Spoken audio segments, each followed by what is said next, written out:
Hello friends, welcome to mechanical tech Hindi.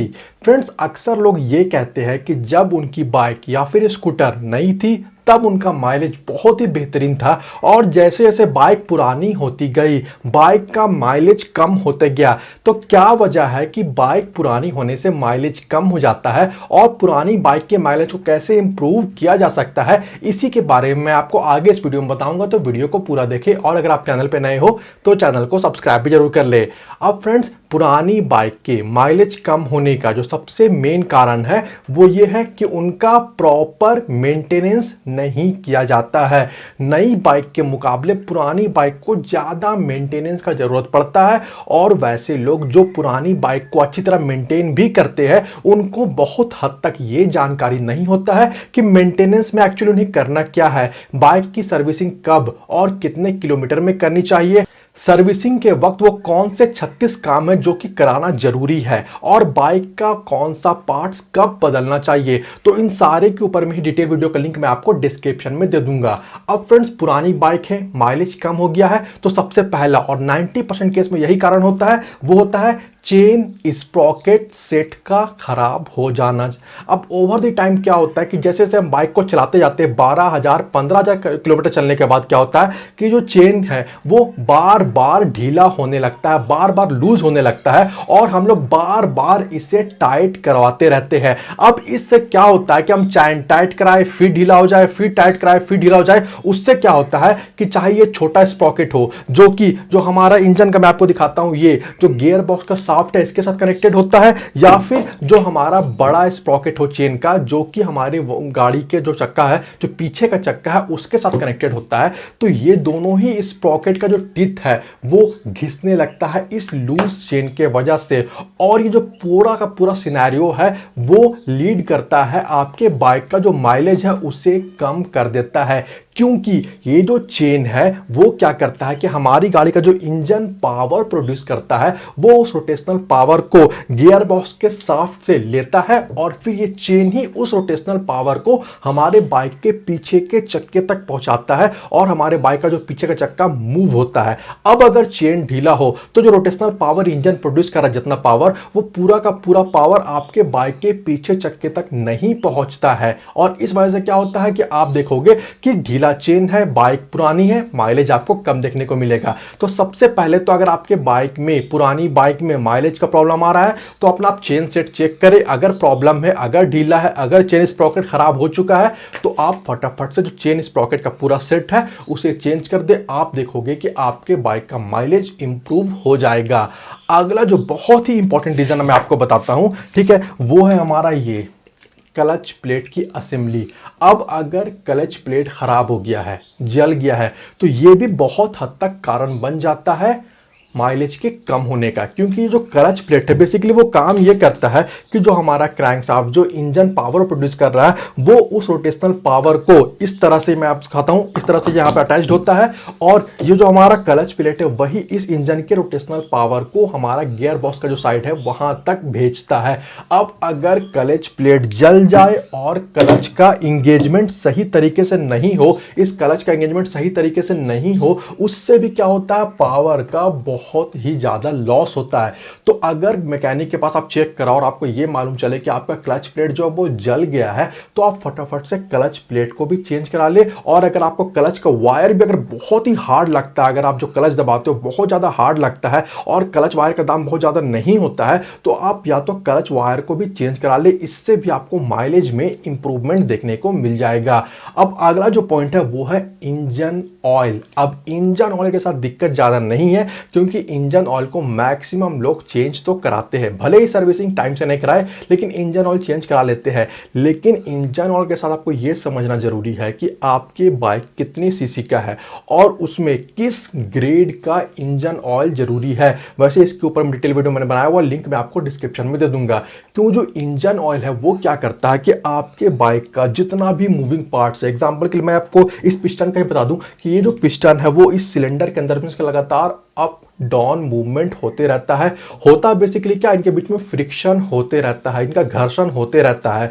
अब अगर engine oil आपका है, आप टाइम से चेंज नहीं कराओ, चेंज कराना भूल जाओ या इग्नोर करो या सही ग्रेड का इंजन ऑयल नहीं डलवाओ, उससे क्या होता है कि इन पार्ट्स का आपस में फ्रिक्शन, घर्षण बहुत ही ज़्यादा बढ़ जाता है। और इस वजह से भी क्या होता है कि आपको माइलेज अपने बाइक का कम देखने को मिलता है। तो आप सही टाइम पे सही ग्रेड का इंजन ऑयल अपने बाइक में जरूर से डला ले। अगला पॉइंट है टायर प्रेशर एंड कंडीशन। जी हाँ, बहुत से लोगों को ये नहीं पता होगा कि अगर आपके टायर में हवा कम है तो उस वजह से भी आपके बाइक का माइलेज कम हो जाता है। अब नई बाइक हो पुरानी बाइक हो, अगर टायर में प्रेशर सही नहीं होगा, दोनों ही तरह के बाइक में माइलेज कम हो जाता है। रीज़न ये है फ्रेंड्स कि मैं आपको बताऊं कि आपको मैं एक सिंपल सा एग्जांपल बताता हूं। देखिए, अगर कभी आपके बाइक का कोई भी टायर पंक्चर हो जाता है तो आप जब उसे मैनुअली पुश करते हो तो क्या होता है, आपको देखोगे आप ज़्यादा एफर्ट, ज़्यादा ताकत लगाना पड़ता है। लेकिन अगर दोनों टायर सही हो, हवा भी सही हो और अगर आप पुश करोगे तो आप देखोगे कि आपको कम एफर्ट लगाना पड़ता है। सेम हमारे इंजन के साथ भी होता है।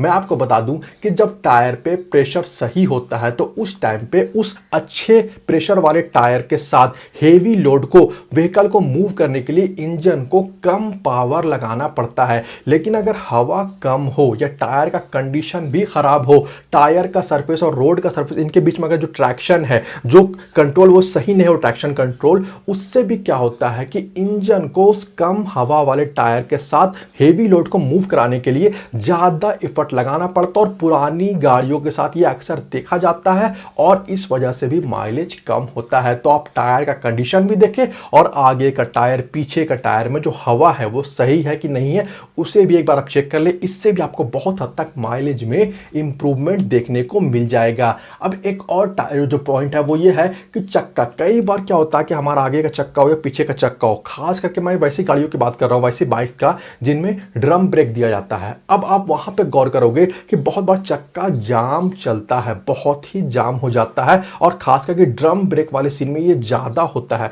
तो अगर आप कोशिश करो कि पुरानी बाइक है, आप चेक कर लो एक बार, अगर आपका चक्का जाम है तो एक बार आप बढ़िया तरीके से अपना जो पीछे का चक्का है या आगे का चक्का है, उसके ड्रम ब्रेक वगैरह उसे अच्छी तरह साफ करा लो, उसे फ्री करा लो, उसे लुब्रिकेट, उसमें ग्रीस वगैरह डाला लो। उससे क्या होगा कि उससे भी जो आपके बाइक का मूवमेंट है वो ज़्यादा फ्रीली होगा और जो फ्यूल है वो कम लगेगा। इवेंचुअली आपका माइलेज आपको इंप्रूव देखने को मिलेगा।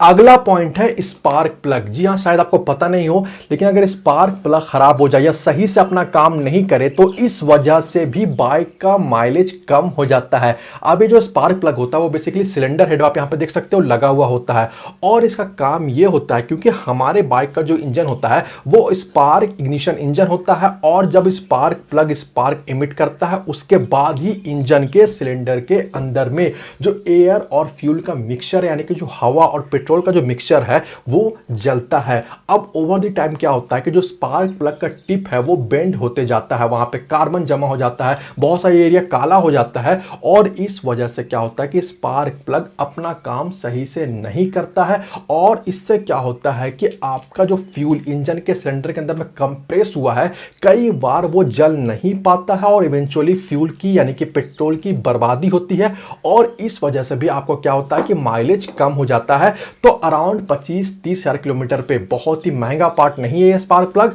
आपको स्पार्क प्लग चेंज करवा लेना चाहिए।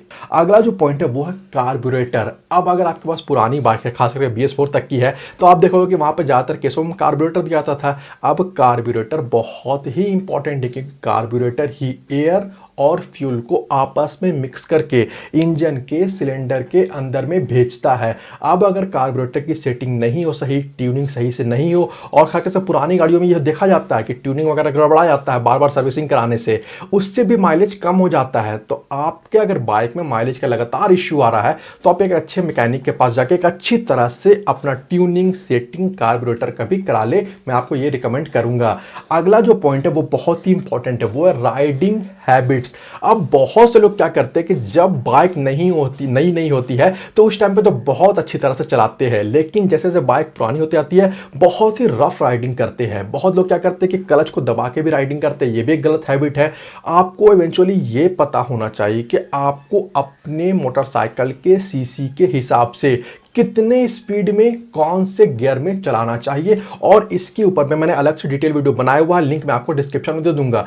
तो आपको ये पता होना चाहिए कि सही स्पीड क्या है सही गियर रेशियो के लिए। उससे भी क्या होगा कि आपको माइलेज बेहतर देखने को मिलेगा। कई बार लोग 4 गियर 5 गियर में क्या करते हैं, स्पीड होता है 15-20 गियर का, गियर रेशियो होता है 4-5, वहां से भी क्या होता है कि पावर लॉस होता है और माइलेज कम हो जाता है। तो राइडिंग हैबिट्स भी आप चेक करें, कई बार गाड़ी में प्रॉब्लम नहीं होता है, राइडर में भी प्रॉब्लम होता है, आप उसे भी चेक कर ले। चलिए एक और बहुत ही इंपॉर्टेंट पॉइंट है, वो है वॉशिंग, क्लीनिंग, लुब्रिकेशन और ग्रीसिंग।